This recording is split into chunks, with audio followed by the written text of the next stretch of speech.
இன்று 9/8/2026 ஞாயிற்றுக்கிழமை. ஒவ்வொரு மாதமும் அமாவாசைக்கு முன்னாடி வர ஞாயிற்றுக்கிழமை சுந்தரானந்தர் ஆசிரமத்தில் வந்து நாம் எல்லாமே ஒன்று கூடி கூட்டு தியானம் பண்ணிவிட்டு கொஞ்சம் நேரம் சத்சங்கம் பண்ணிவிட்டு அதுக்கப்புறம் அன்னதானம் ஏற்றுக்கிட்டு நாம் வந்து போகிறது வழக்கம். அதன்படி அழைப்பு கொடுத்துருந்தோம். எல்லோரும் வருகை தந்திருக்கீங்க. உங்களை எல்லாமே முதற்கண் வருக என்று வரவேற்பு கொடுக்கின்றோம். அதுக்கப்புறம் நீ வந்ததுக்காக நன்றியும் சொல்லிடுறோம். ஏன்னா எல்லாரும் வேகமாக ஓடி சம்பாதிக்கிற காலம். அதனால் ஏதோ இந்த அளவுக்காவது நாமெல்லாம் வந்து ஒரு மகானுடைய பீடத்துக்கு போகணும், அந்த மகானை நாம் வந்து தியானம் பண்ணணும், அவருடைய அருளை நாம் வந்து எடுக்கணும் அப்படிங்கிற நல்லெண்ணத்தோடு எல்லோரும் வருகை தந்திருக்கீங்க. உங்களை எல்லாமே நான் நல்ல விதமாக அன்போடு வரவேற்கின்றேன், பாராட்டவும் செய்கின்றேன். ஏன் நம்ம வந்து இந்த சுந்தரானந்தர் ஆசிரமத்துக்கு வர்றோம் அப்படின்னா, அவர் வந்து நம்ம சிவானந்த பரமேஸ்வர்கிட்ட ஆனந்த பட்டம் வாங்கினவர். மொத்தமாக அவர் உபதேசம் கொடுத்ததில் அந்த காலகட்டத்தில் 12 பேர்த்துக்கு தான் இந்த ஆனந்த பட்டம் சிவானந்த பரமேஸ்வர் கொடுத்தாரு. அதில் சுந்தரானந்தருக்கும் கொடுத்துருக்கிறாரு. அதே போல் குருபரானந்த சாமிக்கு இந்த ஆனந்த பட்டம் கொடுத்துருக்கிறாரு. இந்த ஆனந்த பட்டம் வாங்கினவங்ககிட்ட நாம் வந்து நம்ம மனசார தியானித்தோம்னா அவங்களுடைய அருளை நாம் எடுத்துக்கலாம் அப்படிங்கிற ஒரு நல்லெண்ணத்தில் தான் நாம் எல்லாமே வந்து இங்கே சந்திக்கிறோம், தியானம் பண்ணுறோம். இந்த தியானத்துக்கு வந்திருக்கிறவங்க எல்லாமே இந்த நிர்வாகம், சுந்தரானந்தர் சாமி நிர்வாகம் நல்லா கவனிச்சுட்டு அன்னதானம் ஏற்பாடு பண்ணி கொடுக்குறாங்க. அதனால் நம்ம தொடர்ந்து வரணும். சுந்தரானந்தர் ஆசிரமத்துக்கு வந்து நம்ம கோரிக்கைகளெல்லாம் சுந்தரானந்தர்கிட்ட வச்சு அதை நிவர்த்தி பண்ணிக்கிறோன்னு அப்படிங்கிற நல்லெண்ணத்தில் தான் மீண்டும் மீண்டும் தொடர்ந்து நீங்கள் வரணும்னு நான் கேட்டுக்கிறேன்.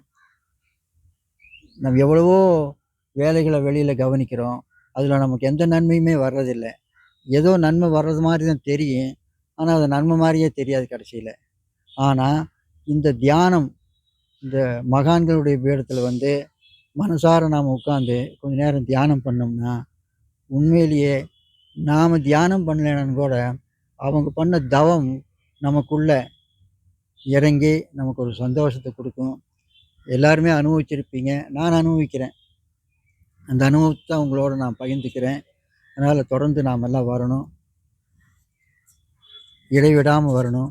ஒன்றும் இல்லை, அமாவாசைக்கு முன்னாடி வர ஞாயிற்றுக்கிழமை இங்கே அழைப்பே இல்லைனாலும் கூட எல்லோரும் வரணும், இங்கே வந்து கலந்துக்கணும், தியானம் பண்ணணும், அவங்களுடைய அருளை எடுக்கணும்னு வேண்டி விரும்பி கேட்டுக்கிட்டு, இப்போது நாம் இந்த கூட்டு தியானம் ஏன் பண்ணுறோம் அப்படிங்கிறது இன்னும் பல பேர்த்துக்கு தெரியறதில்லை. நான் எல்லா ஆசிரமங்களுக்குமே போயிருக்கிறேன், சமாதி வைக்கிற எல்லா ஆசிரமங்களுக்குமே நான் போயிருக்கிறேன். அந்த நிர்வாகம் பார்க்குறவங்ககிட்ட நான் அணுகி, ஐயா உங்கள் நிர்வாகத்தில் தியானம் பண்ணுறவங்களுக்கு சமாதி ஆகிட்டா நீங்கள் இந்த இடத்துல நீங்கள் ஏற்றுக்கீங்களா அப்படிங்கிற அளவுக்கு நான் விசாரிச்சிருக்கிறேன். எல்லாருமே என்ன சொல்கிறாங்கன்னா, வந்துட்டு போயிட்டே இருங்க, கண்டிப்பாக நாங்கள் கொடுப்போம் அப்படிங்கிற மாதிரி தான் எனக்கு பதில் கொடுத்தாங்க. அது ஒரு விதத்தில் எனக்கு சந்தோஷம்தான். இப்போது நான் ஏற்கனவே ஒவ்வொரு மாதமும் நான் சொல்லிகிட்ருக்கிறேன், நாம் பயிற்சி எடுக்கிறவங்க எல்லாமே ஒருங்கிணைப்போட ஒவ்வொரு ஆலயங்களுக்கும் போகணும், நம்மளை வந்து அறிமுகப்படுத்திடணும்.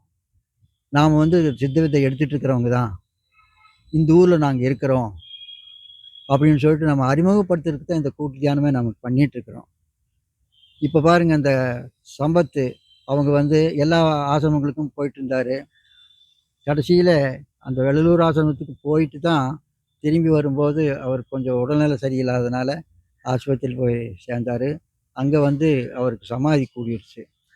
சமாதி ஆயிட்டதுனால அவர் அங்கே தொடர்ந்து வந்துகிட்டு இருந்ததுனால அந்த ஆலயம் வந்து சரி நீங்கள் இங்கே வந்து சமாதி வச்சுக்கலாம் அப்படின்னு அனுமதி கொடுத்தது. அந்த அனுமதியின் பேரில் அதை நாம் நிறைவேற்றியிருக்கிறோம். நான் ஒவ்வொரு மாதமும் ஒவ்வொரு ஆலயங்களையும் நான் இதைத்தான் தொடர்ந்து பேசிகிட்டு இருக்கிறேன். தொடர்ந்து வெள்ளலூருக்கு வாங்க, தொடர்ந்து எல்லா ஆசிரமங்களுக்கும் போய் அங்கே இருக்கக்கூடிய நிர்வாகிகளை உங்களை நீங்கள் அறிமுகப்படுத்திக்கோங்கன்னு சொல்கிறேன். இப்போ இங்கே வந்தீங்கன்னா எல்லாருமே ஒருத்தர் ஒருத்தர் சந்திச்சுக்கிறோம். இந்த நிர்வாகத்துக்குன்னு நம்மளை பற்றி தெரியும். இதே போல் உடையாம்பாளையத்தில் இருக்கக்கூடிய கணபதி சாமி ஆசிரமத்துக்கு நாம் போகிறோம். போனோம்னா நாம் அங்கே வர்றதை அந்த நிர்வாகம் வந்து நம்மளை கவனிக்குது. ஓ, இங்கே வந்துட்டு இருக்கிறவங்க தான் அப்படிங்கிறது அவங்களுக்கு நல்லாவே தெளிவாக தெரியுது. அதே போல் இங்கே நம்ம குருபரான சாமி ஆசிரமத்துக்கு போகிறோம். அங்கேயும் எல்லாம் கூடி நம்ம ஒருத்தருக்கு ஒருத்தர் அறிமுகப்படுத்துகிறோம், ஒருத்தருக்கு ஒருத்தர் பேசிக்கிறோம். அப்போ அங்கே வர்றவங்க எல்லாமே அங்கே இருக்கிற ஒரு நிர்வாகம் கவனிச்சுக்குது. பன்னீர் மடை போகிறோம், சிவானந்தாஸ் அதை கவனிச்சிட்டு இருக்காரு. அவரை போய் நம்ம தரிசனம் பண்ணுறோம், பேசுகிறோம். அல்லது அங்கே அடங்கி இருக்கிற அவரை வந்து நாம் தியானம் பண்ணுறோம். அங்கே இருக்கின்ற நிர்வாகம் நம்மளை கவனிக்குது. அப்போ இங்கே வந்துட்டு இருக்கிறவங்க தான் அப்படின்னு சொல்லி அறிமுகமானதுனால நமக்கு ஏதாவது ஒரு விதத்தில் அந்த ஈஸ்வரத்துவம் கிடைச்சதுன்னா, ஜீவேஸ்வர ஐக்கியம் ஆயிடுச்சுன்னா நம்மளை நிச்சயமாக கவனிப்பாங்க. அதை நான் திரும்ப திரும்ப தான் சொல்லிட்டு இருக்கிறேன். ஒரு நாள் மாதத்தில் ஒரு நாள் ஞாயிற்றுக்கிழமை ஞாயிற்றுக்கிழமை ஞாயிற்றுக்கிழமை ஒவ்வொரு ஞாயிற்றுக்கிழமையும் ஒவ்வொரு இடத்துல நிகழ்வு நடந்துகிட்டே தான் இருக்குது. நீங்கள் எவ்வளவோ சம்பாதிங்க, எவ்வளவோ அலுவல்களை கவனிங்க, ஆனாலும் அந்த ஞாயிற்றுக்கிழமை அன்னைக்கு ஏதாவது ஆசிரமத்துக்கு போய் உங்களை அறிமுகப்படுத்திட்டோங்க. அப்போ தான் நாளைக்கு நாம் இந்த பாடுபடுறோம், தியானம் பண்ணுறோம், ஈசத்துவத்தோடு கலந்துக்கக்கூடிய வாய்ப்பு அமைஞ்சதுன்னா கண்டிப்பாக உங்களுக்கு சமாதி கிடைக்கும் அப்படிங்கிற நல்ல விஷயத்த உங்களுக்கு தெளிவாக சொல்லிக்கிறேன். அந்த சம்பத் ஐயா வந்து சமாதி ஆனதுக்கு நாம் ஒரு நிமிஷம் அப்படியே உட்காருங்க. ஒரு நிமிஷம் அவரை வந்து நல்ல விதமாக சாந்தி அடையணும்னு சொல்லிட்டு ஒரு நிமிஷம் மட்டும் அமைதியாக உட்காந்து தியானம் பண்ணிக்கோங்கய்யா. அருட்பெரும் ஜோதி. அந்த சம்பத்குமாரோட ஜீவ சமாதிக்கு நிறைய கூட்டம் வந்திருந்ததுங்க. சொந்தக்காரரும் வந்திருந்தாங்க. நம்ம குருபரான சாமி ஆசிரமத்துக்கு வந்திருக்கிற அத்தனை பேருமே வந்திருந்தாங்க. பார்த்ததில் எனக்கு ஒரு ரொம்ப திருப்தி. பரவாயில்ல, இந்த அளவுக்கு எல்லாரும் இணைஞ்சு வந்து பார்க்குறாங்க அப்படின்னு சொல்லிட்டு ஒரு நல்ல சந்தோஷமாகவே எனக்கும் இருந்தது. அவருக்கும் நல்ல சமாதி தான் கிடைச்சிருக்குதுங்க. ஃப்ளெக்சிபிளாக இருந்ததுங்க. தலையை நல்லா ஆடிச்சு, கால் எடுத்து போட்டால் ரொம்ப சுலபமாக வருது. நல்ல சமாதி கிடைச்சிது. அந்த சமாதி நமக்கெல்லாம் கிடைக்கணுங்கிறதுக்காகத்தான் பாரு சுந்தரானந்தர் ஆசிரமத்துக்கு வர்றோம், குருபரான சாமி ஆசிரமத்துக்கு வர்றோம், பன்னீர் மடையில் இருக்கக்கூடிய அந்த ஆசிரமத்துக்கு சாமையா ஐயாவோட ஆசிரமத்துக்கு போகிறோம். இந்த மாதிரி சமாதி பீடங்களுக்கு போங்க, நல்ல சமாதி கிடைக்கும். அதுக்காகத்தான் நாம் வாழ்கிறோம். மற்ற எண்ணங்களெல்லாம் தள்ளி வச்சுட்டு இங்கே நம்ம ஆனந்தமாக போய் நம்ம உயிரை ஐக்கியப்படுத்தணுங்கிற நல்ல கருத்தோடு இயங்கலாம் அப்படின்னு கேட்டுக்கிட்டு, அடுத்து வந்து சுப்பிரமணியம் ஐயா வந்து ஒரு 2 வார்த்தை உங்களோடு பகிர்ந்துக்குவார். அவரை வரும்படி அன்போடு அழைக்கின்றேன். அனைவருக்கும் ஆத்ம நமஸ்காரம். ஆக்சுவலாக நேற்றுக்கு நான் புளியம்பட்டி வர போயிட்டேன். காலையில் ஒரு வேலையாக போயிட்டேன். ஆக்சுவலாக மொபைலை பார்க்கறதுக்கே வழி இல்லை. சாயங்காலம் 5 மணிக்கு வீட்டுக்கு வந்து தான் மொபைலை ஆன் பண்ணேன். பார்த்தா அப்போ தான் அந்த சமாதி அடைஞ்ச விஷயம் 2 மணிக்கு தகவலுங்கிறதுனால என்னால் கலந்துக்க வேணாம். நான் 5 மணிக்கு பிறகு நான் கிளம்புனா 7 மணி ஆகிடும். உடம்பட்டியிலேருந்து வெள்ளூர்னா 7 மணி ஆயிரும், சமாதி முடிச்சிருவாங்க. அதனால் நேற்று கலந்துக்க முடியல. அது கொஞ்சம் இதாக இருந்துச்சு. ஸோ அவரோட எனக்கு இருந்த அனுபவம் பார்த்தீங்கன்னா, இப்போ ஒரு 2 மாதத்துக்கு முன்னாடி நம்ம வடகரை போயிருந்தோம் இல்லைங்களா? அப்போது ஒரு 2 நாட்கள் வந்து அவரோட கழிக்கக்கூடிய இது வந்துச்சு. அப்போ இந்த ஜபத்தை பற்றி அவர் கிட்டத்தட்ட 35 வருஷத்துக்கு முன்னாடி இந்த இதை எடுத்து ஒரு 4, 5 வருஷம் தீவிரமாக இருந்து, அப்போவுமே வந்து நாசிலாம் மேலே போய் இருக்கக்கூடிய அளவுக்கு, அப்புறம் மேரேஜு, அப்புறம் இடையில கொஞ்சம் நாள் விட்டு இப்போ ஒரு 3 வருஷமாக நல்லா இருந்து. ஏன்னா அவரோட கண்ணை பார்த்தாலே தெரியும் எந்த அளவுக்கு ஜபம் பண்ணுறாருங்க. அந்த கருவிழி உள்ள கருப்புலாம் வந்து பார்த்தீங்கன்னா பொடியாக தான் இருக்கும். ஒரு ஒரு புள்ளி அளவு தான் கருப்பு இருக்கும். இதெல்லாம் ப்ரௌன் கலரில் வந்து கம்ப்ளீட்டாக மாறி இருக்கு. ஏன்னா அந்த வாசி எடுக்க எடுக்க எடுக்க எடுக்க அந்த நிறம் வந்து மாறுங்கிறத நம்ம வந்து தெரிஞ்சுக்க முடியும். இந்திராணி அம்மா எல்லாருமே வந்து கிட்டத்தட்ட ஒரு 1.5 மணி நேரம் 2 மணி நேரம் ஜபத்தை பற்றி, அது எப்படிலாம் எடுக்கணுங்கிறத பற்றி, இதெல்லாம் பற்றியே பேசிக்கிட்டு இருந்தோம். ஸோ வரும்போது ட்ரெயினில் எனக்கு ஆப்போசிட்டில் தான் ஃபேமிலியோட உட்காந்துருந்தாங்க. அப்போ ஒய்ஃபுக்கு உடல்நிலை சரியில்லாமல் இருந்தது. நான் பல வருஷமாக சொல்லி அவங்க கேட்காம, அப்புறம் உடம்புக்கு சரியில்லாமல் ஆனதுக்கப்புறம் அவங்க ஜபத்தில் இப்போ காலையில் 4 மணிக்கு எனக்கு முன்னாடி எஞ்சி உட்காந்துடுறா அப்படிங்கிற மாதிரிலாம் பேசிட்டு இருந்தாங்க. அது ஒரு பெரிய அனுபவம். இருந்தாலும் அவர் வந்து ஜீவசமாதி ஆனதுக்கு நம்மளுக்கு ஆயிட்டாரு. அவருக்கு ஜபம் ஐயா சொல்லிட்டாரு. ஆத்ம நமஸ்காரம். 2வது நான் வந்து சொல்லக்கூடிய விஷயங்கள் என்ன அப்படின்னா, வாசி எடுக்கக்கூடிய நாம வந்து புளித்த ஆகாரங்களை வந்து கூடுமான வரைக்கும் தவிர்க்கணும். இப்போ நம்ம எல்லாம் என்ன பண்ணுறோம்னா, இட்லி தோசை நிறைய சாப்பிடுவோம். இட்லி சாப்பிடலாம், தோசை சாப்பிடலாம். நைட்டு அரைச்சி புளிக்க வச்சு காலையில் சாப்பிட்டா, ஒரு நேரம் சாப்பிட்டா தான் அது உணவு, மருந்து. அதுக்கப்புறம் மீண்டும் வந்து ஃப்ரிட்ஜுக்கு போய் வந்துச்சுன்னா அந்த உணவு என்னன்னா, இந்த தோசையை சாப்பிட்றது என்னன்னா கபத்தை வந்து அதிகப்படுத்திகிட்டே இருக்கும். ஸோ இது வந்து யாருக்குமே தெரியறதில்ல. ஒரு வாரம்லாம் ஃப்ரிட்ஜில் வச்சு வந்து பார்த்தீங்கன்னா அந்த உணவை வந்து சாப்பிட்டுட்டு இருக்காங்க. அது வந்து கபத்தை வந்து அதிகப்படுத்தும். 2வது வந்து மூட்டு வலி இருக்கக்கூடியவங்களுக்கு வந்து பார்த்தீங்கன்னா, இட்லி, தோசை புளிச்ச உணவு ஆகாது. அதுதான் வந்து பார்த்தீங்கன்னா, மூட்டு வலிய அதிகப்படுத்தும். அதனால கூடுமான வரைக்கும் மருதமலையில வந்து பார்த்தீங்கன்னா, ஒரு வைத்தியர் இருக்கிறாரு. அவரு இட்லி, தோசை ஆ என்ன சொல்றது? உடலுக்கு யமன் அப்படின்னு சொல்லிட்டு ஒரு புத்தகமே எழுதியிருக்காரு. ஸோ அந்த அளவுக்கு வந்து பார்த்தீங்கன்னா, இப்ப நான் ஒரு சில இடத்துக்கு போம்போது, எங்க ரிலேஷன் வீட்டுக்கு போகும்போது பார்த்தீங்கன்னா, இவ்வளோ பெரிய குத்துப்பூனி நெறைய மாவு அரைச்சு வச்சிருக்காங்க. 10 நாள் வச்சு சுடுறாங்க. அப்ப அது எந்த அளவுக்கு கேடா இருக்கும் அப்படிங்கிறது ஒரு விஷயம். 2வது வந்து நான் சொல்லக்கூடிய வந்து திசைகள பத்தி நான் சிம்பிளா சொல்லணும்னு நெனைக்கிறேன். இன்னைக்கு வந்து இருக்கிறது 4 திசை இல்லையா? வடக்கு பார்த்து நம்ம ஜெபம் பண்ணோம்னா சாந்தி கிட்டும்னு சொல்றாங்க. தெற்கு பார்த்து நம்ம வந்து ஜெபம் பண்ணோம்னா மரணம் சம்பவிக்கும். கிழக்கு பார்த்து நம்ம உலகம் நமக்கு வந்து வசியமாகுங்கிறாங்க. மேற்கு பார்த்து நம்ம வந்து ஜெபம் பண்ணோம்னா நமக்கு தேவையான பொருட்கள் கிட்டுமாம். பொருட்கள்னா என்ன சொத்து சுகம் வந்து நெறைய சேரும் அப்படின்ட்டுருக்காங்க. இப்படி வந்து பல விதமா நமக்கு வந்து சொல்லியிருக்காங்க. ஆனா, அந்த திசைகள் யாருக்கு? இப்ப நேத்து சம்பத் வந்து ஜீவ சமாதி ஆயிட்டாரு. ஜீவ சமாதி ஆனதுக்கு அப்புறம் அவருக்கு ஏதாவது திசை உண்டா?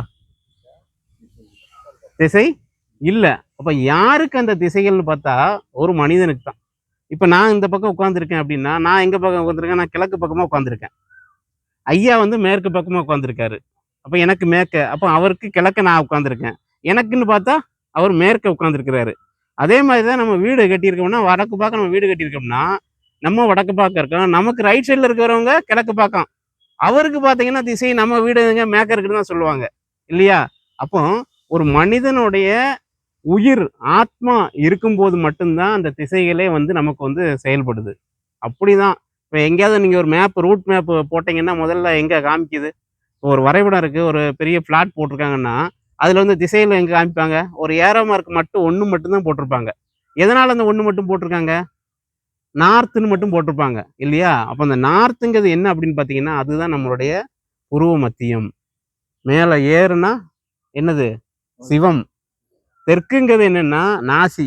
நசிந்து போவதால் நமக்கு வந்து அதுக்கு பேரு நாசின்னு வச்சிருக்காங்க. அப்போ இங்க திசைகள்ங்கிறது என்ன அப்படின்னு பார்த்தோம்னா, வடக்கு, மேற்கு, கிழக்கு எல்லாமே நமக்கு வந்து புருவ மத்தியம். தெற்குங்கிறது ஒண்ணு தான் கீழ. அதனால தான் 12 அங்குலம் நம்மளுடைய ராசி காற்றானது வெளிய போய் மீண்டும் 4 அங்குலம் நசிந்து போகிறது. அதனால தான் நாசி, நாசி, நாசின்னு சொல்லிக்கிட்டு இருக்கோம். அப்ப அந்த நாசியில போகாம நம்ம வசிச்சுக்கிட்டே இருந்தோம்னா, அதனால தான் எங்க வசிப்பிடம் என்னன்னு கேட்பாங்க. ஸ்கூல்ல வந்து வாசிச்சியான்னு கேட்பாங்க. ஸோ அந்த வாசிங்கிறதே வந்து பார்த்தீங்கன்னா, அந்த மூச்சு காத்த பத்தியது தான். அதுவும் வந்து காலப்போக்குல படிப்புக்காக வாசி அப்படிங்கக்கூடிய ஒரு நிலைமைய வந்து உண்டு பண்ணிடுது. அதனால நாம நம்ம நாசி வழியா நசிக்காம, நம்மளோட மூச்சு காத்த நசிக்காம, மேல ஏத்தி எப்போதுமே சதா வந்து ஜெபத்துல இருந்தோம்னு சொன்னோமா, நமக்கும் இந்த ஜீவ சமாதி சிலவங்க சமாதி ஆயிட்டாங்கன்னு சொல்லுவாங்க. ஆனா, உண்மையான ஜீவ சமாதி ஆகணும் அப்படின்னா, நம்மளுடைய மூச்சு காற்ற நாம என்ன சேமிக்கணும். பேங்க் அக்கவுண்ட்ல போட்டு வச்சிருந்தா தான் நமக்கு அதிகமா கிடைக்குது. கடன் வாங்கிட்டே இருந்தா என்ன ஆகுது? கழிஞ்சு போய்க்கிட்டே இருக்கு இல்லையா? அப்போ நாம வந்து என்ன சேமிக்கணும். மூச்சு காற்ற சுவாசிக்கணும்.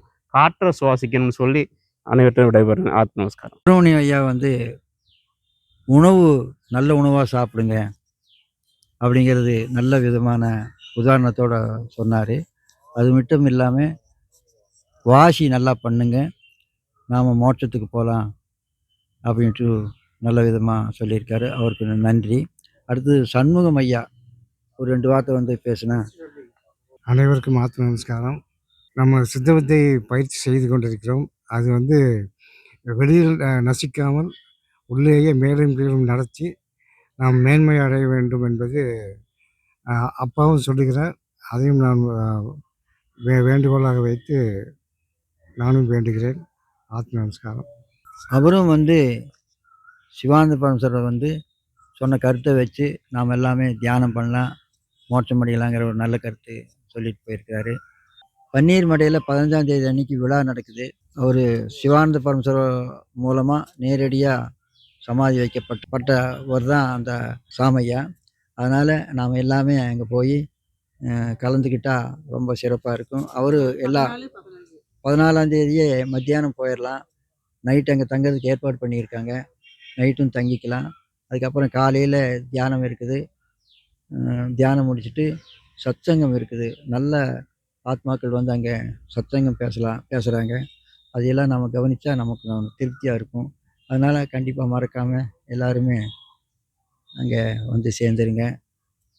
நல்லது. தனபால் ஐயா வந்து 2 வார்த்தை உங்களோட பகிர்ந்துக்குவாரு. அவர் கருத்தை நாம என்னங்கிறத தெரிஞ்சுக்கலாம். எல்லா சித்த வித்தியார்த்திகளுக்கும் ஆத்ம நமஸ்காரம் தெரிவிச்சுங்க. நான் ஒரு சின்ன கருத்தை வந்து ஒரு புக்கில் படித்தேங்க. ஒரு துறவம் அப்படிங்கிறதுல வந்து படித்தேங்க. அதில் என்ன சொல்லியிருக்காங்கன்னா, ஒரு சின்ன கதை மாதிரி அந்த புக்கில் விளக்கியிருக்காங்க. ஸோ அதில் என்னென்னா, ஒரு பெரிய ஒரு ஒரு ஊரில் ஒரு ராஜா இருக்காருங்க. அவருக்கு வந்து 2 பையங்க. அந்த 2 பையனில் வந்து ஒருத்தர் பேர் வந்து முகிலன், ஒருத்தர் பேர் வந்து அஹ், துரோதரன் அப்படின்னு சொல்லிட்டு அவர் 2 பையங்க. துரோதரங்கிறவர் தான் மூத்த பையன். முகிலங்கிறவர் இளையவர். ஸோ இவங்க 2 பேர் என்ன பண்ணுறாங்கன்னா, ராஜா நல்லா செழிப்பா அந்த நாட்டை வந்து பார்த்துக்கிட்டு வர்றாருங்க. அப்போ வந்து அவர் பார்த்துட்டு வரையில, அப்புறம் அவருக்கு கொஞ்சம் வயசாகுது. ஓகே, எல்லாம் அங்கே இருக்க நாட்டு மக்கள்லாம் சந்தோஷமா இருக்கிறாங்க அவர் ஆட்சி செய்கிறத பார்த்துட்டு. அங்கே அவருக்கு வந்து வயசு ஆகுதுங்க. வயசாகையில் என்ன ஆகுதுன்னா, அவர் ராஜகுரு இருப்பார், அவர்கிட்ட கூப்பிட்டு இந்த மாதிரி நான் வந்து எனக்கு வந்து ஏஜ் ஆகிட்டு இருக்குது. ஸோ அதனால் வந்து இந்த நாட்டை வந்து மூத்த பையனுக்கு வந்து ஆள்றதுக்கு உண்டான பரிவர்த்தனம் பண்ணி கொடுத்துட்டு நான் ஓய்வு எடுத்துக்கலான் இருக்கிறேன் அப்படிங்கிறத அவர் வந்து முடிவு பண்ணுறாருங்க. ஆனால் அவர் ராஜா ஆட்சி செய்கிறத பார்த்து இளையவர் வந்து நம்மளும் இந்த மாதிரி ஆட்சி செய்யணும் அப்படின்ட்டு அதுக்கான பயிற்சியை வந்து கடுமையாக பண்ணிகிட்ருக்காரு. அவர் தான் நெக்ஸ்ட்டு வந்து பரிவர்த்தனம் கட்டணும் அப்படின்னு சொல்லிட்டு அதுக்குண்டான பயிற்சியெல்லாம் பண்ணிட்டு வர்றாருங்க. அப்போ வந்து அவருக்கு வந்து என்ன ஆகுதுன்னா, ராஜகுரு கூப்பிட்டு இந்த மாதிரி நாளைக்கு பரிவர்த்தனை வந்து உங்கள் அண்ணனுக்கு கட்டுறாங்க, அதனால் எல்லோரும் வந்துடுங்க அப்படின்ட்டு ராஜகுரு சொல்கிறாங்க. அப்போ வந்து மூத்த பையனுக்கு பரிவட்டம் கட்டியில் இளையவருக்கு வந்து கோவம் வந்துடுது. ஸோ நான் தான் இதுக்கு உண்டான தகுதியானவன், ஸோ அதனால் வந்து இந்த இதை வந்து எனக்கு தான் கொடுக்கணும் அப்படின்னு அவர் சொல்கிறாருங்க. அப்போ வந்து ராஜா வந்து இல்லை, மூத்தவருக்கு கீழே இளையவருக்கு பண்ணணும்னா அது வந்து இந்த நாட்டுக்கு வந்து நாட்டு மக்களை வந்து ஒரு மாதிரி பேசுவாங்க, அதனால் அந்த மாதிரி பண்ணக்கூடாது அப்படிங்கிறத சொல்கிறாரு. ஆனால் அது வந்து அவர் ஒத்துக்க மாட்டேங்கிறாரு. சரி அப்படின்ட்டு, சரி இதை இப்போ நாளைக்கு வந்து அப்போனா நாங்கள் 2 பேரும் சண்டை போட்டு யார் வந்து திறமைசாலியாக இருக்காங்களோ அவங்களுக்கு வந்து நீங்கள் பரிவர்த்தனை கட்டுங்க அப்படின்னு அவர் இளையவர் சொல்கிறாரு. அப்போ வந்து சரின்ட்டு ராஜகுரு ராஜகுருட்ட கேட்குறாரு. அப்படியே ஆகட்டும் அப்படின்னு சொல்லிட்டு போயிடுறாங்க. அப்போ வந்து ராஜா கூப்பிட்டு ராஜகுருகிட்ட பேசுறாரு. சாமி என்ன இந்த மாதிரி ஆகுதுங்க, நீங்கள் தான் அதுக்கு உண்டான வழியை சொல்லணும் அப்படின்னா, எல்லாம் நினச்ச மாதிரி தான் நடந்துகிட்ருக்கு, நாளைக்கு பார்க்கலாம் அப்படின்னு சொல்லிட்டு நாளைக்கு அதே மாதிரி அரசவை கூடுது, மந்திரி எல்லாம் வர்றாங்க. அப்போ வந்து பரிவர்த்தனை கட்டுற இது 2 பேர்த்துக்கு உண்டான போட்டி வந்து ஆரம்பிக்கிறதுக்கு இளையவர் வந்து முன்னாடியே வந்துடுறாரு, மகிழங்கிறவர். துரோதரனும் ராஜகுருவும் பின்னாடி வந்துட்டுருக்காங்க. சபையெல்லாம் கூடி இவங்க 2 பேரும் வர்றதுக்கு லேட் ஆகுது. அப்புறம் பார்த்தா ராஜகுருவும் துரியோதரனும் வர்றாரு. ராஜா என்ன நடக்க போகுதோ அப்படிங்கிற ஒரு பயத்திலேயே அங்கே உட்காந்துருக்காரு. அப்போ வந்து துரியோதரன் மூத்தவர் வந்து, இல்லை தம்பிக்கே கொடுத்துருங்க நாட்டை, அவரே ஆட்சி செய்யட்டு அப்படின்னு சொன்னோன்னே அவருக்கு கோவம் வந்துடுது. நீ ஒன்றும் எனக்கு ஒன்றும் காணிக்கையாக ஒன்றும் கொடுக்க வேண்டாம் எனக்கு இது, வா 2 பேரும் ஃபைட் பண்ணிக்க, 2 பேரும் சண்டை போட்டுக்கலாம், அதில் யார் திறமைசாலியோ அவங்களுக்கு கொடுங்க அப்படின்னு சொல்கிறாரு. அப்போ வந்து மூத்தவர் என்னங்கிறாரு, இல்லை நான் தோத்ததாகவே இருந்துக்கிறேன், நீயே ஆட்சி செய் அப்படின்னு சொல்லிட்டு கோவத்தில் எந்திரிச்சு போயிடுறாரு. அதுக்கப்புறம் இளையவர் வந்து ஆட்சி செய்கிறாரு, எல்லாம் பண்ணுறாரு, இது பண்ணுறாரு. அப்போ வந்து ஆட்சி நடந்துட்டு இருக்கையில் அப்போ வந்து ராஜாவுக்கு வயசாகுது, அவர் இறந்துடுறாரு. இறக்கையில் வந்து அவர் ராஜகுருகிட்ட சொல்லிட்டு போகிறாரு, சாமி அவர் இளையவர் வந்து ஏதாவது தெரியாமல் தப்பு பண்ணியிருந்தால் அவரை மன்னிச்சிருங்க, நீங்கள் தான் அவரை நல்லபடியாக வழி நடத்தணும் அப்படின்னு சொல்லிட்டு அவர் இறந்துடுறாரு. அதுக்கப்புறம் வந்து ஒரு நாள் வந்து அந்த காட்டில் வந்து கரடிகள் தொல்லைனால அங்கே விவசாயத்தை எல்லாம் ரொம்ப பால் பண்ணிகிட்டு இருக்கையில், அப்போ வந்து ராஜா கிட்ட மக்கள் வந்து முறையிடையில் இங்கே இளையவர் வந்து வேட்டையாடுறதுக்கு போகிறாரு. இளையவருக்கு எப்பவும் ஒரு மனசில் ஒரு ஒன்று இருந்துக்கிட்டே இருந்தது. நம்ம இவ்வளோ கஷ்டப்பட்டு பயிற்சி பண்ணி இது பண்ணுறோம், ஆனால் எல்லோரும் வர்றவங்கெல்லாம் ராஜகுருவுக்கு தான் மரியாதை கொடுக்குறாங்க, நமக்கு யாரும் மரியாதை கொடுக்கறதில்ல அப்படிங்கிறது வந்து அவருக்கு ஒரு மனசில் இருந்துக்கிட்டே இருக்குது. அப்போ 2 பேர் போகிறாங்க. அப்போ காட்டுக்கு போகையில் அப்போ தான் அந்த இளையவருக்கு வந்து ஞாபகத்தில் வருது, ராஜகுரு சும்மா சாப்பிட்டு சாப்பிட்டு அங்கே தானே இருக்கார், நம்ம மட்டும் ஏன் போய் கஷ்டப்படணும், அவரையும் கூட்டிகிட்டு போகலாம் அப்படின்ட்டு அவரையும் கூட்டிகிட்டு காட்டுக்கு போகிறாங்க வேட்டையாடுறதுக்கு. அப்போ வந்து அப்போ உள்ளே போனோன்னே காட்டுக்கு போயிட்டு கரடியெல்லாம் வேட்டையாடிக்கிட்டு இருக்கையில பொழுதாயிருது, பயங்கரமாக மழை பெய்யுது. மழை பெஞ்சோன்னா அவங்க திசை தெரியாமல் என்ன பண்ணிடுறாங்க, கீழ்நாட்டில் இருக்கிற அங்கே ஒரு கண்ணு கெட்டின ஒரு குடிசையில் போய் அங்கே குடிசைக்கு போயிடுறாங்க.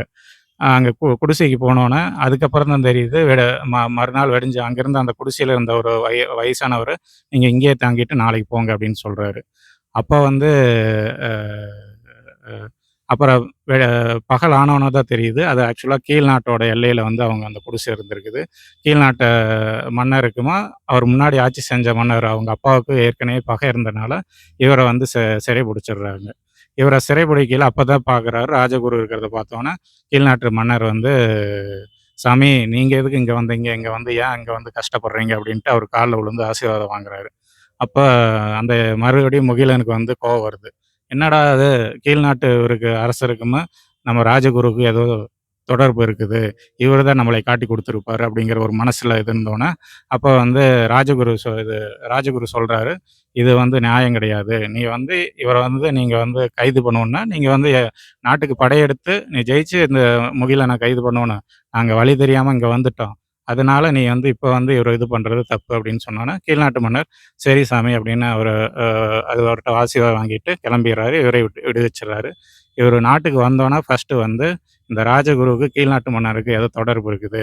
அவர ஃபர்ஸ்ட்டு எடுத்து அவர சிறையில போடுங்க அப்படின்னு சொல்றாங்க. இது வந்து சுத்தியில இருக்கிற எல்லா நாட்டுக்காரங்களுக்கு பரவுது. அப்பதான் அவரு வந்து பரவுனோன, அப்ப கீழ்நாட்டு மன்னருக்கு போகுது. கீழ்நாட்டு மன்னர் அவ்வளோ பெரிய ராஜகுருவே நீ வந்து உள்ள போட்டியே அப்படின்ட்டு அவர் மேல கோவம் வந்து, அப்பதான் படையெடுத்து வர்றாங்க. படையெடுத்து வந்து கீழ்நாட்டு மன்னர் இவர இந்த நாட்டில இருக்கவங்கள ஜெயிச்சு, அவர் முகிலன வந்து கூட்டிட்டு போயிர்றாங்க. கைது பண்ணி கூட்டிட்டு போயிர்றாங்க. அப்பதான் வந்து ராஜகுரு கூப்ட்டு, அவரோட அண்ணங்கிட்ட கூப்ட்டு, துரியோதனன்ட்ட கூப்ட்டு, "இல்ல நீ வா. நீ இப்ப வந்து பரிவட்டம் பண்ணி நீ ஆட்சி செய்" அப்படின்னு சொல்லி அவருக்கு பரிவட்டம் பட்டு கட்டிர்றாங்க. அப்ப பரிவட்டம் கட்டி, அப்பவும் கீழ்நாட்டு மன்னர்கிட்ட வந்து ராஜகுரு வந்து சொல்றாரு. "நீ வந்து முகிலன நீ வந்து விடுவிக்கணும்" அப்படின்னு சொல்றாரு. ஆனாலும் அது "இல்ல இல்ல குருவே நீங்க வந்து அவன் வந்து பண்ணுனது தப்பு. உங்களையே வந்து கைது பண்ணியிருக்கான். அதனால அவன விடுவிக்க முடியாது" அப்படின்னு சொல்றாரு. அப்ப வந்து ராஜகுரு வந்து அந்த துரியோதனன்ட்ட அவங்க அண்ணன்கிட்ட கூப்ட்டு, "நீ இப்ப போய் படையெடுத்து போயி, உன் தம்பிய போய் ஜெயிச்சு கூட்டிட்டு வா" அப்படின்னு சொல்றாரு. அதே மாரி படையெடுத்து போறாங்க. அதே மாரி சின்ன படை தான். ஆனா, சின்ன படைய வச்சு அந்த கீழ்நாட்டு மன்னர ஜெயிச்சு கூட்டிட்டு வந்துர்றாரு. கூட்டிட்டு வந்து அ மறுபடியுமே கூட்டிட்டு வந்து அங்க கீழ்நாட்டு மன்னரையும் அரெஸ்ட் பண்ணி கூட்டிட்டு வந்துர்றாங்க. கைது பண்ணி கூட்டிட்டு வந்தோனே, ராஜகுரு முன்னாடி நிறுத்தோனே, ராஜகுரு வந்து, "சரி அவர விடுவிச்சுரு. நான் முன்னாடியே உன்கிட்ட சொல்லியிருந்தேன். நீ முன்னாடியே முகிலன விடுவிக்க சொல்லி, நீ விடுவிக்காதனால தான் உன்ன வந்து இது பண்ண சொன்னேன். படையெடுத்து வர சொன்னேன். நீ போலான்ட்டு" அவர விடுவிச்சுர்றாங்க. அதுக்கப்புறம் முகிலன் மறுபடியும் ஆட்சி செய்றாரு. அப்போ வந்து முகிலனுக்கு வந்து அடுத்த நாள் அரசவை கூடையில, முகிலனுக்கு மறுபடியும் அ அவருக்கே மறுபடியும் பரிவட்டம் பண்ணி, அவரே ஆட்சி செய்றாரு. ஆட்சி செய்யயில அப்பதான் வந்து அவருக்கு வந்து ஒரு அரசவையில எல்லாரும் வந்தோனே, ராஜகுருவ வணங்குனோனே, அவருக்கு வந்து இந்த விஷயத்த இன்னைக்கு நான் கேட்டே ஆகணும் அப்டின்ட்டு, அவருக்கு வந்து கோவம் வந்து கேட்குறாரு. நான் எவ்வளோ பெரிய அரசன், நான் எவ்வளவோ பயிற்சி பண்ணி இந்த நிலைக்கு வந்திருக்கிறேன். இவரு ஒரு வயதான ஒரு ராஜகுரு. இவருக்கு போய் ஏன் எல்லாரும் மரியாதை குடுக்குறீங்க? அப்டிங்கிற கோவம் வந்து அவருக்கு வருது. அப்பதான் வந்து அவர் வந்து என்ன சொல்றாரு, எல்லாரும் என்ன சொல்றாங்க, மந்திரி என்ன சொல்றாரு, எவ்வளோ பெரிய வயசானவரா இருக்கட்டு, பட் ஆனா அவரு முற்றிலும் துறந்த துறவி. அவர் ஒரு எல்லாமே துறந்தவரு. ஸோ அவரு எல்லா நிலையும் ஞான நிலைய அடைஞ்சவரு. அவருக்கு தான் முதல் மரியாதை குடுக்கணும். நீ எவ்வளோ பெரிய ராஜாவா இருந்தாலும் சரி அப்படின்னு சொல்றாரு. அப்படியா நான் எல்லாமே துறந்தா நான் இந்த நிலைக்கு அடைய முடியுமா அப்படின்னு சொல்லிட்டு, நானும் இன்னையோட எல்லாத்தையும் துறந்துட்டு நானும் காட்டுல போய் தவம் பண்றேன் அப்படின்ட்டு அவர் கிளம்பி போறாரு. அப்ப வந்து அவர் கிளம்பி போனோனே, மறுபடியும் அவங்க அண்ணங்கிட்டயே ஆட்சி குடுத்து அவர் ஆட்சி செஞ்சுட்டு இருக்காரு. அப்ப போய் அவரு ஒரு 5 வருஷம் கடுந்தவம் பண்றாரு. கடுந்தவம் பண்ணையில, அந்த வழியில போற முனிவர் வந்து கேட்கறாரு. "தம்பி தம்பி ஏப்பா இந்த சின்ன வயசுலயே வந்து நீ இந்த மாரி கடுந்தவம் பண்ணிட்டு இருக்க?" அப்படின்னு சொன்னோனே, எனக்கு ஒரு ராஜகுரு எங்க நாட்டுல இருந்தாரு. அவரு வந்து இந்த மாரி தவம் பண்ணி நல்ல நிலைய அடைஞ்சுட்டாரு. நானும் அவர மாரி அடையணும். அதனால எல்லாமே தொறந்துட்டு வந்திருக்கேன் அப்படின்னு சொல்லுவாரு. அப்பதான் முனிவர் சொல்லுவாரு, "நீ தொறந்துட்ட புறத்துல தான் நீ வந்து எல்லாத்தையும் தொறந்துட்டல. ஆனா அகத்துல வந்து உனக்கு உண்டான கர்வம் இருக்குது. நான் வந்து அவர மாரி ஆகோணும் அப்படிங்கிற ஒரு கர்வம் இருக்குது. அது இருக்க வரை உன்னால ஜெயிக்க முடியாது. நீ நீ அந்த நிலைய அடைய முடியாது." அப்படிங்கிறத சொல்லிட்டு போறாரு.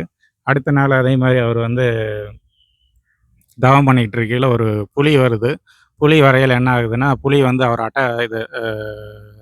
அட்டாக் பண்ண வரையில பக்கத்தில் இருந்த இன்னொருத்தர் வேட்டையாட வந்த வேடன் வந்து அவரை வந்து அன்பு விட்டு அந்த புலியை கொன்றுறாரு. கொன்னோன்னே அந்த சத்தத்தில் வந்து இவர் தவம் கழிஞ்சிருது. தவம் கழிஞ்சோன்னே வேடனை பார்த்து எதுக்கு இந்த மாதிரி என்ன இது தொந்தரவு பண்ணுறேன், நான் தவத்தில் இருக்கேன்ல அப்படின்னு கேட்கையில, இல்லை சாமி புலி வந்தது அதனால தான் இது பண்ணேன். அதனால அவரை பிடிச்சி கண்டபடி திட்டமுடி அவர் என்ன சொல்கிறாரு, வேடம் என்ன நீ இதை கூட ஒரு சாதாரண ஒரு இதை கூட உன்னால் புரிஞ்சிக்க முடியல, நீ எல்லாம் தவம் பண்ணி நீ என்னத்தை பண்ண போகிற அப்படின்ட்டு அவரு திட்டிட்டு போயிடுறாரு. அதுக்கு அடுத்த நாள் வந்து மறுபடியும் ஒரு ஆற்றுல குளிச்சுட்டு இருக்காரு.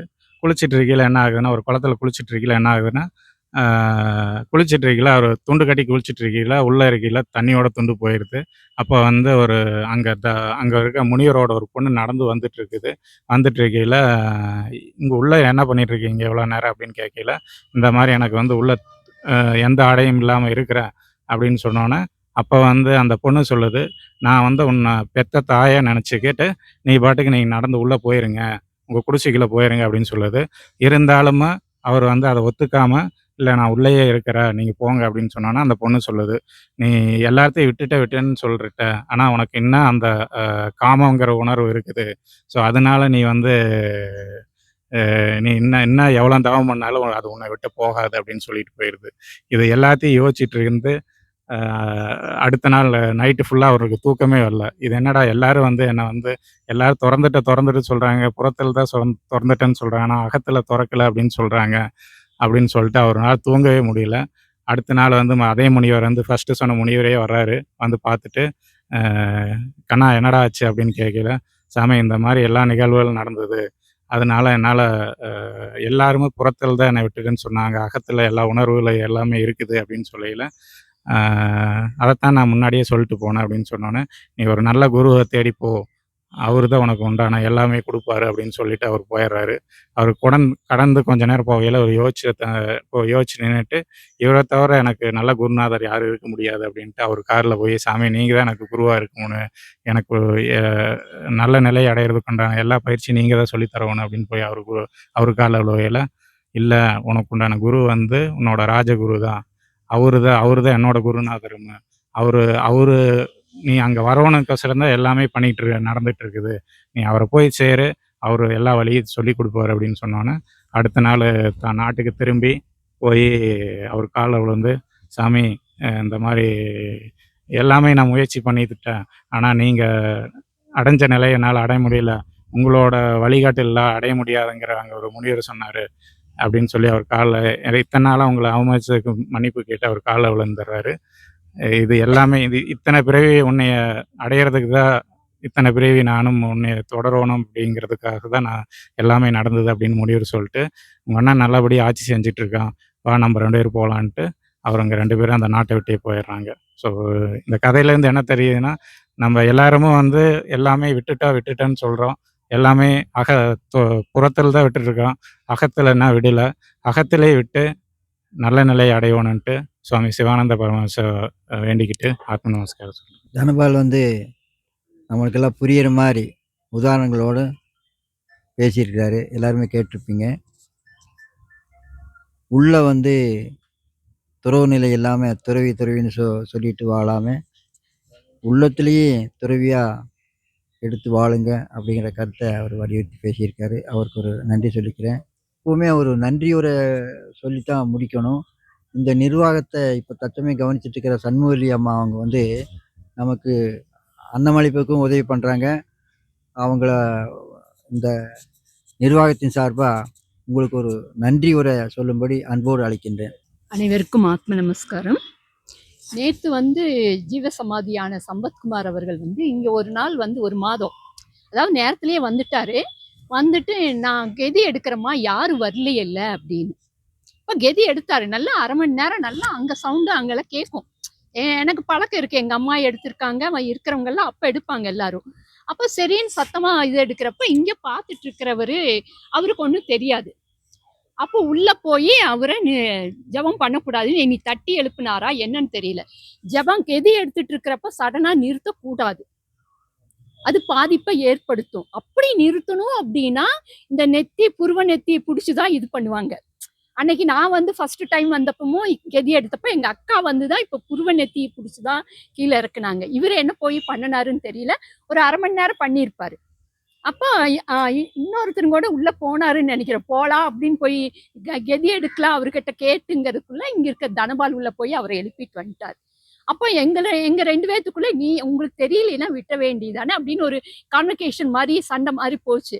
அப்ப அவரு உடனே வந்து, ஏம்மா எனக்காக நீங்க இது பண்றீங்க விட்டுருங்க. நான் அவர்கிட்ட மன்னிப்பு கேட்டுக்கிறேன் அப்படின்ட்டு அவர் மன்னிப்பு கேட்டாருங்க.